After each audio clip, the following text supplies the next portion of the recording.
हमारा मकसद है। हम कोई राजनीति सिर्फ सत्ता में या इक़्तिदार की कुर्सियों पर बैठने के लिए नहीं करते। हम सत्ता या राजनीति इसलिए करते हैं ताकि आपका फायदा हो सके, मजलूमों को इंसाफ मिल सके।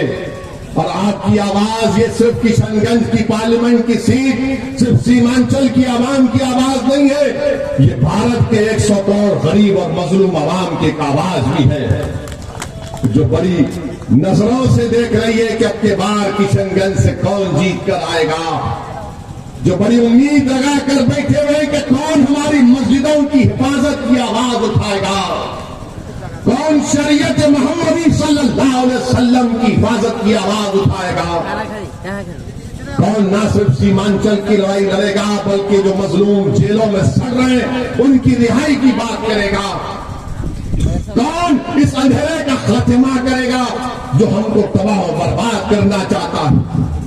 तो मेरे अजीज दोस्तों और बुजुर्गों, मेरी जमात का नस्बुलैन यही रहा है और यही रहेगा। मेरी जमात मजलिस इत्तेहादुल मुस्लिमीन का पैगाम यही है कि भारत के संविधान के तहत, भारत के आईन के तहत हमको इस बात की इजाजत दी गई है कि हम अपनी एक सियासी क़ियादत को बनाएं। और ये कोई गुनाह नहीं है, ना कानूनन जुर्म है, ना कोई अखलाकी जुर्म हम और आप करेंगे अगर हम सीमांचल की इस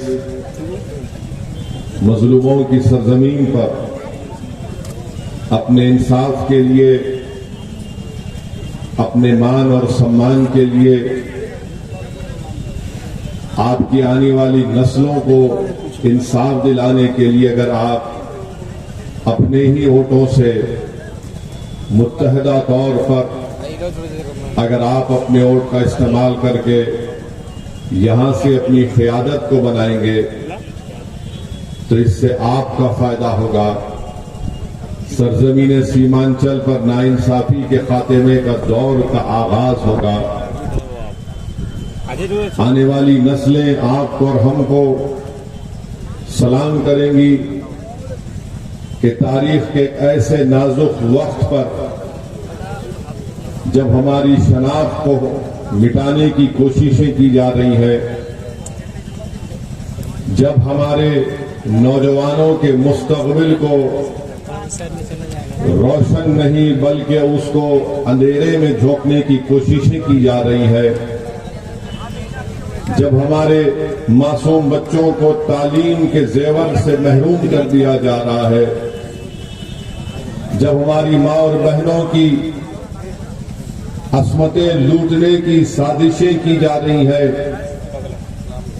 जब हमारी मस्जिदों को हमसे छीनने की पूरी कोशिशें की जा रही है, जब शरीयत पर हमको चलने से रोका जा रहा है, मेरे भाई इतने तमाम चीजें आपके और हमारे सामने हैं, अगर इसके बावजूद भी अगर आप एक अच्छा फैसला नहीं लेंगे आने वाले लोकसभा के चुनाव में, तो फिर याद रखिए उसके बाद जो तकालीफ और हमको और आपको सहना पड़ेगा, जब खाक और खून के दरियाओं से हम जो गुजर रहे पिछले 10 साल में, मेरी बात को ज़हन नशीन कर लो आप, आने वाले वक्त में भी यही होगा।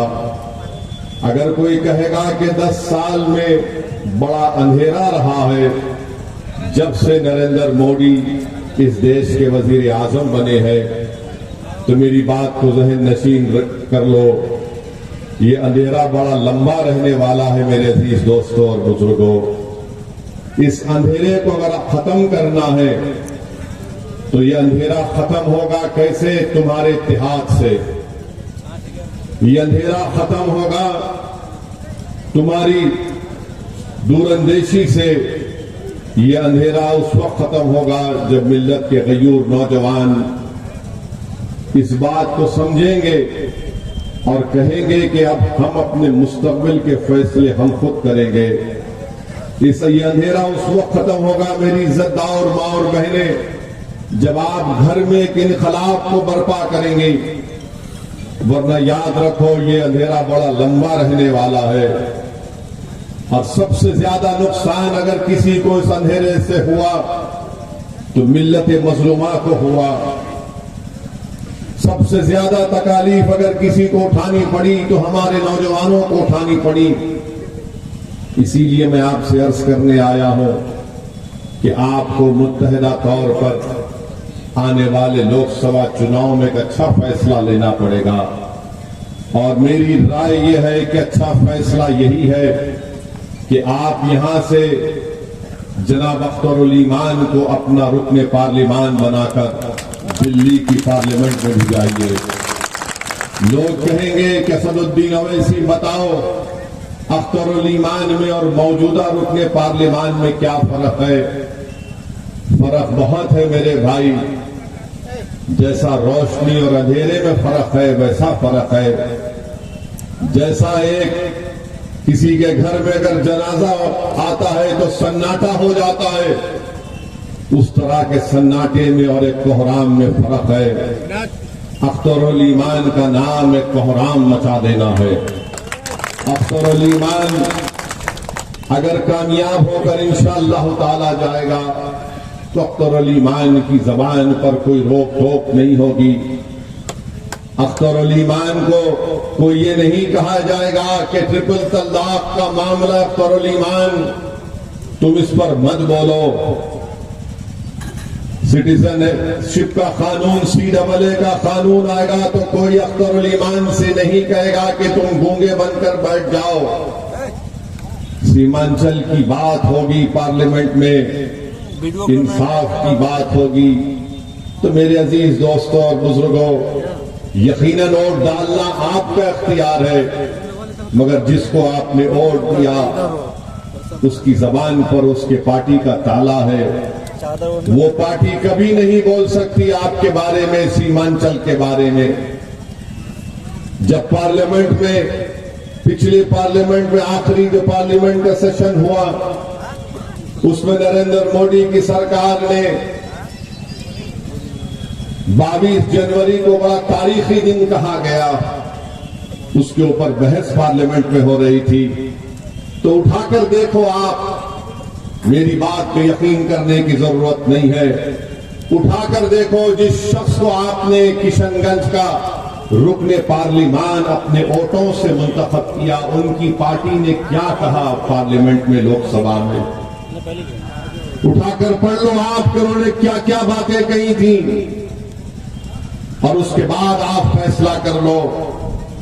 जब मुझे मौका मिला बोलने का, और इम्तियाज जलील जो हमारे औरंगाबाद के रुकने पार्लिमान है, तो हमने क्या कहा कि 22 जनवरी की बुनियाद 6 दिसंबर 1992 में रखी गई थी। 22 जनवरी की बुनियाद जिसको सुप्रीम कोर्ट ने कहा था कि 6 दिसंबर को बाबरी मस्जिद की जब शहादत हुई, उसको अंग्रेजी का लफ्ज इस्तेमाल किया सुप्रीम कोर्ट ने कि एग्रेगियस यानी क्रिमिनल हरकत हुई। 22 जनवरी की बुनियाद ताले खोल कर रखी गई 86 में। 22 जनवरी की बुनियाद जीबी पंत मुख्यमंत्री थे जब मस्जिद के अंदर मूर्तियां रख दी गई थी। इनसे पूछो जिनको आपने वोट दिया, क्या तुम अपनी जबान से लफ्ज बाबरी मस्जिद बोल सकते हो क्या? पूछो इनसे आप, ये कभी नहीं बोलेंगे अपनी जबान से बाबरी मस्जिद। इनसे पूछो क्या तुम 6 दिसंबर की बात कर सकते हो? कभी नहीं करेंगे। इनसे पूछो क्या तुम हिजाब के बारे में बात करोगे? नहीं करोगे। क्यों नहीं करोगे? क्योंकि डरते हैं कि दूसरों का वोट ना मिले। अरे मैं वोट की बुनियाद पर नहीं कह रहा हूं कि मुझे आपका वोट मिले और उनका ना मिले। मैं ये कह रहा हूं कि तुम में इतनी तो सच्चाई और ईमानदारी होनी चाहिए कि तुम झूठ को झूठ बोलो, सच को सच बोलो, मगर तुम उतना भी नहीं बोल सकते। तुम जुल्म को जुल्म बोलो, तुम जालिम को जालिम बोलो, मगर आज की राजनीति भारत की ऐसी हो गई कि जुल्म करने वाले मसीहा बन चुके हैं और मजलूम जालिम बन चुका है। जिसकी मस्जिद को बर्बाद कर दिया गया, वो बजाय मजलूम के आज जालिम बनाकर पेश किया जा रहा है। मैंने पार्लियामेंट में उठकर कहा कि हम भारत के शहरी हैं। हमारे बुजुर्गों ने अंग्रेजों से लड़कर इस मुल्क को आजाद करवाया। हमसे पूछो, तुम गांधी की बात करो, मौलाना आजाद की बात करो, तुम पूछो हमसे जौहर बरादरान की कुर्बानियों को, तुम पूछो हमसे अल्लामा फजल हक खैराबादी की उस काला पानी की तकालीफ के बारे में पूछो, तुम पूछो हमसे हुसैन अहमद मदनी की माल्टा की जेल में कितनी तकालीफ उठाना पड़ा। मगर आज इख्तिदार की कुर्सियों पर बैठने वाले और जो तुम्हारा वोट लेकर जीत कर जाते हैं, वो खामोश बैठ जाते हैं जब हमसे कहा जाता है कि तुम बोलो, क्या तुम औरंगजेब के बारे में बोलो, तुम जिना के बारे में बोलो। मैंने पार्लियामेंट में कहा कि मैं औरंगजेब और मोहम्मद अली जिना का तर्जुमान नहीं हूं, मैं भारत के संविधान की बात करता हूं और उसके दरमियान में रहकर अपने हक की मनवाने की बात करता हूं। मेरे भाई, यही तो मजलिस इत्तेहादुल मुस्लिमीन का पैगाम है। जिनको तुम वोट देते आए, तुम वोट दे देकर थक गए। तुम्हारे दादा ने, परदादा ने उनको ये समझ कर वोट दिया था कि ये हमको बचाएंगे, सीमांचल को बचाएंगे। वोट तो आपने दे दिया, मगर उन्होंने आपसे बेरुखी अख्तियार कर ली। हमारी मां और बहनों ने धूप में खड़े होकर, घंटों खड़े होकर, भूखे रहकर हमारे नौजवानों ने इनको वोट दिया कि अलीगढ़ मुस्लिम यूनिवर्सिटी का कोई कैंपस यहां शुरू हो जाएगा। मगर बताओ आपको क्या हासिल हुआ मेरे भाई। पार्लियामेंट में मैं और इम्तियाज जलील 2 रुकने पार्लियामान है। यकीनन मेरी भी ख्वाहिश है कि 2 से 3 हो, 3 से 5 हो, 10 हो, ताकि हम अपनी आवाज को उठाएं। और मैं ये समझता हूं कि अगर अख्तरुल ईमान को आप कामयाब करेंगे तो ये आपकी कामयाबी होगी, आपके इत्तेहाद की कामयाबी होगी, ये सीमांचल के गरीब और मजलूम अवाम की कामयाबी होगी। सीमांचल की सरजमीन पर बसने वाले, हर मजहब के मानने वाले हैं, ये उन तमाम गरीबों और मजलूमों की कामयाबी होगी। भारत की लोकसभा में आप देखेंगे कि अख्तरुल ईमान बहैसियत रुकने पार्लियामान इंशाअल्लाह अगर मुंतखब होगा तो इन गरीबों की आवाज बनेगा, मजलूमों के लिए एक ढाल बनेगा अख्तरुल ईमान। और जिसको आपने कामयाब किया, माशाअल्लाह वो इतने खामोश बैठे रहते हैं, ऐसा लगता है कि जनाजा जा रहा है रोड पे से। इतनी खामोशी अख्तियार करते हैं, बोलते नहीं है। और जब हम और इम्तियाज जलील साहब तकरीर करते हैं तो बड़ा शर्मा शर्मा कर नीचे मुंडी कर कर सुनते हैं, अपने चेहरे को नीचे कर कर सुनते हैं। मेरे भाई, याद रखिए, ये हालात ऐसे हैं जब आपको और हमको अपनी आवाज को उठाना पड़ेगा। बिहार में अख्तरुल ईमान जब बोलते हैं तो बिहार के असेंबली के हर फर्द कान लगाकर सुनता है कि अख्तरुल ईमान क्या बोल रहा है। मैं आपको बताना चाह रहा हूं, मुझे भी बड़ी तकलीफ है, आपको भी बड़ी तकलीफ है कि आपने हमारे 5 विधायक को कामयाब किया, जिसको नीतीश कुमार और तेजस्वी यादव ने चारों को खरीद लिया। क्यों खरीदा उनको? क्योंकि वो नहीं चाहते थे कि कोचा दामन हो या सीमांचल की सरजमीन हो, यहां पर तुम्हारी आवाज उठे। वो कभी भी इस आवाज को बर्दाश्त नहीं करेंगे। हां, यादवों की आवाज को बर्दाश्त किया जाएगा, कुर्मियों की आवाज को बर्दाश्त किया जाएगा, भूमिहार की आवाज को बर्दाश्त किया जाएगा, ब्राह्मणों की आवाज को बर्दाश्त किया जाएगा, अपर कास्ट की आवाज को बर्दाश्त किया जाएगा। मगर पूरे बिहार में और खासतौर से सीमांचल में किसी एक आवाज को कभी बर्दाश्त नहीं किया जाएगा। वो आवाज होगी अख्तरुल ईमान की। बेईमानों की आवाज को सुना जाएगा, मगर अख्तरुल ईमान की आवाज को नहीं सुना जाएगा। जो अपना जमीर बेचने के लिए तैयार हो जाएंगे, उनको अपना रकीब बनाया जाएगा। मगर जो कहेगा कि मैं अपने गिरेबान के तार बेचने के लिए तैयार नहीं हूं, मैं सीमांचल के गरीब और मजलूमों के इंसाफ की लड़ाई लड़ता रहूंगा, तो उस आवाज को बर्दाश्त नहीं किया जाएगा। जो गरीबों और मजलूमों की हक की आवाज, उनके हक की आवाज को उठाएगा, उसको बर्दाश्त नहीं किया जाएगा। किसकी आवाज को बर्दाश्त किया जाएगा? जो इन अगियारों की चौखट पर जाकर अपना ईमान बेच देते हैं, जो अपने चेहरों पर अपने सरों को झुका देते हैं, जो बिकने के लिए तैयार है, जो नहीं बिकने के लिए तैयार है, उससे बड़ा इनको डर लगता है कि कौन है ये लोग। आज आपने देख लिया कि हमारे 4 विधायकों को इन्होंने खरीद लिया, इन बेईमानों को। मगर मैंने कहा था कि तेजस्वी, अल्लाह का इंसाफ जरूर होकर रहेगा। तुमने हमारे 4 को खरीदा, अल्लाह ने तुम्हारे इख्तिदार की कुर्सी से निकाल कर फेंक दिया। और याद रखो, लालू यादव और तेजस्वी यादव, तुम जितने नंबर एमएलए के लाए हो ना, आप जिंदगी में कभी इंशाअल्लाह उतना नंबर नहीं लाओगे। तुम नहीं लाओगे, क्योंकि तुम धोखे की सियासत करते हो। तुम में, मोदी में, नीतीश कुमार में कोई फर्क नहीं। मोदी, तेजस्वी और नीतीश कुमार एक है। इनकी सोच एक है, इनके काम करने का तरीका भी एक है।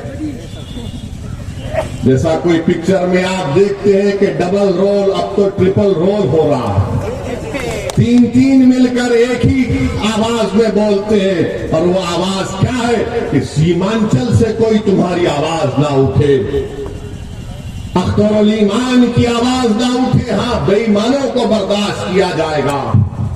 मेरे भाई बताइए, आप कैसे इंसाफ होगा फिर? भारत की राजनीति में कानून कहां बनाए जाते हैं? कानून बनाए जाते हैं विधानसभा में या फिर भारत की सबसे बड़ी पंचायत लोकसभा में। अगर वहां पर तुम्हारी आवाज नहीं होगी तो कौन होगा? आज आपने देखा कि लोकसभा के इस आखिरी सेशन में मैंने पार्लियामेंट में उठकर कहा, अगर आप मेरी बात से मुत्तफिक हैं तो मेरी बात बोलने के बाद आप नारा लगाकर बता दीजिए कि सच है या नहीं। मैंने कहा था कि भारत में आज जो मुसलमान है वो अपने आप को इस तरह में महसूस करता है जिस जमाने में हिटलर की हुकूमत थी, उस जमाने में यहूदी अपने आप को गैर महफूज समझते हैं। बताओ, क्या मैंने झूठ कहा या सच कहा? बताओ मेरे भाई, यही तो चीज है। हुकूमत के सामने सच्चाई को बयान करना, उनको बताना कि ये हम सोच है, ये तकलीफ हमको हो रही है। मेरे अजीज दोस्तों और बुजुर्गों, मैं आपसे अपील कर रहा हूं कि चाहे सीमांचल हो या भारत हो, अपनी मस्जिदों को आबाद रखो। याद रखो, अपनी मस्जिदों को आबाद रखो। अपनी मस्जिदों को हमको हुक्म दिया गया, अल्लाह ने हमसे कहा गया कि अल्लाह के घर को वही लोग आबाद रखते हैं जो ईमान वाले हैं, जो किसी से नहीं डरते सिवाय अल्लाह के, जो आखिरत पर भरोसा करते हैं। तो अपनी मस्जिदों को आबाद रखो। चाहे तुम किसी मसलक के हो, मस्जिद तो अल्लाह की है ना। अपने मस्जिदों को आबाद रखो। 600 साल की मस्जिद महरौली की, उसको शहीद कर दिया गया बगैर कोई नोटिस दिए। कोई नहीं बोला। ये पूछना था इनसे, आप जिसको आपने अपना वोट दिया था, किसने महरौली की मस्जिद की बात की? असदुद्दीन ओवैसी ने, मजलिस इत्तेहादुल मुस्लिमीन ने बात की। किसने कहा कि जो कोर्ट का फैसला आया वो गलत है? असदुद्दीन ओवैसी ने कहा। जब कर्नाटका में हमारे बच्चियों से हिजाब छीन लिया गया, किसने कहा? मजलिस ने कहा। बताओ, जब सब मजलिस करती है और कहती है तो ये लोग बोलते नहीं ये मिले हुए हैं। अरे भाई, हम कहां मिले हुए हैं? तुम मिले हुए हो। तुमने नीतीश कुमार का साथ दिया तो आज बीजेपी सत्ता में है बिहार में।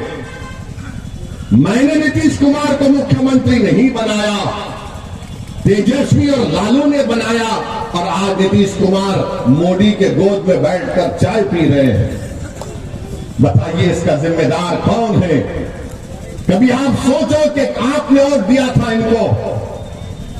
गठबंधन मैंने आपसे कहा था कि देखो नीतीश कुमार, ये लोग बीजेपी को एक दिन सत्ता में लेकर आएंगे।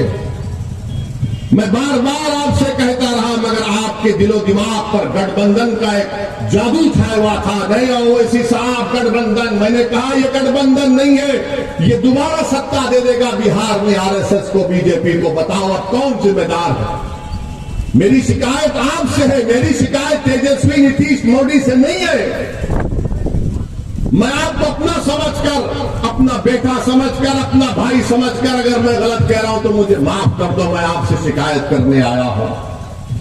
मैं कहां पर शिकायत करूंगा? मैं किसके सामने जाकर अपनी बात को करूंगा? मैं तो तुम्हारे घर पे आऊंगा ना। तुम्हारा घर मेरा घर है, तुम्हारा घर अकेला तुम्हारा घर नहीं है। इसलिए मैं बड़े फख्र से कहता हूं कि सीमांचल के हर घर असदुद्दीन ओवैसी का घर है। सीमांचल के हर नौजवानों के ख्वाब को पूरा करना अख्तरुल ईमान हमारी जिम्मेदारी है। इसीलिए मैं अपनी शिकायत तुम्हारे सामने रख रहा हूं। सोचो मेरी इन बातों को, अगर इसमें सच्चाई है तुम्हारा साथ दो। अगर तुम समझते हो झूठ बोल रहा है तो ठीक है। मैं जो कुछ कह रहा हूं मेरा रब जानता है कि मेरी नीयत क्या है। अरे हम इलेक्शन लड़ते हैं तो वोट काटने के लिए लड़ते हैं। आज आपने देखा, मीडिया वाले हमको बता रहे थे, हमारे दोस्त, कि लालू यादव ने कहा कि अभी भी हमारे दरवाजे नीतीशवा के लिए खुले हुए हैं। लालू ने कहा कि नीतीश के लिए हमारे दरवाजे खुले। लालू जी पूरा घर ही दे दीजिए, नीतीश को बचा क्या है? हमारे घर के, आपका घर कहां रहा लालू जी? आप तो पूरा घर दे दिए। उस घर में अब नीतीश और मोदी बैठकर चाय पी रहे हैं। नीतीश के लिए हमारे दरवाजे खुले हैं, अख्तरुल ईमान के लिए घर के दरवाजे बंद हैं, क्योंकि अख्तरुल ईमान सच्चाई को बयान करता है। आप बताइए किस तरह आपके वोट का गलत इस्तेमाल किया गया। अगर मजलिस इत्तेहादुल मुस्लिमीन के बिहार के विधानसभा में 5 की जगह 12 विधायक जीत कर जाते तो मोदी हुकूमत नहीं करता बिहार में। अब के बार वो गलती मत करिए, 10 से 12 विधायक हमारे कामयाब करिए। पल्ला आपके साथ होगा। आप जिसको बोलेंगे मुख्यमंत्री रहेगा, जिसको आप बनाना चाहेंगे वो बनाएगा। मगर आपने बरसों इनका साथ दिया। अरे कितने साल, कितने 12-14 साल राजद की सरकार अक्सर हुई, 15 साल, 15 साल। और नीतीश कुमार पलटू मास्टर, इनके कितने 17 साल, 15 और 17 मिला दीजिए 27 साल। अब 32 साल हो गए। माफ करना, बिहारी मैच में अच्छा होता है। 32 साल हो गए। 32 साल में तो 2-2 नस्ल तैयार हो जाती है, और बिहार में तो बच्चे जल्दी पैदा हो जाते हैं। ये बीजेपी वाले बोलते हैं 32 साल हो गए, उसके बावजूद भी हमारे जो सफों में जो ये लोग कमजोर लोग बैठे हुए हैं, जो अपना ईमान बेचकर बैठे। अरे 32 साल ही तो हुए ना, 100 साल क्या हुए? 32 साल में कितने घर बर्बाद हो गए। 32 साल में सीमांचल में कितनी जमीन कट गई। 32 साल में कितने किसान बर्बाद हो गए सीमांचल में। मगर हमारे दिमागों में बात बैठी हुई है, नहीं भाई सेकुलरिज्म को जिंदा रखना है। सेकुलरिज्म को तुम नहीं जिंदा रख सकते। ये सेकुलरिज्म को जिंदा रखने की बात हो रही है। सेकुलरिज्म जिंदा उस वक्त रहेगा जब तमाम लोग अपने आप को महफूज समझेंगे, चाहे दलित हो, मुसलमान हो, आदिवासी हो। सेकुलरिज्म की बात ये लोग अपने बेटे को मुख्यमंत्री बनाना चाहते हैं। लालू, मेरा बेटा मुख्यमंत्री बन जाए तो बिहार का कल्याण हो जाए। मेरा बेटा मुख्यमंत्री की कुर्सी पर बैठ जाए तो सबका टन टनाटन फायदा हो जाएगा। मेरे भाई, ये कब तक खानदान और पानदान की राजनीति चलती रहेगी, ये आपको फैसला करना है।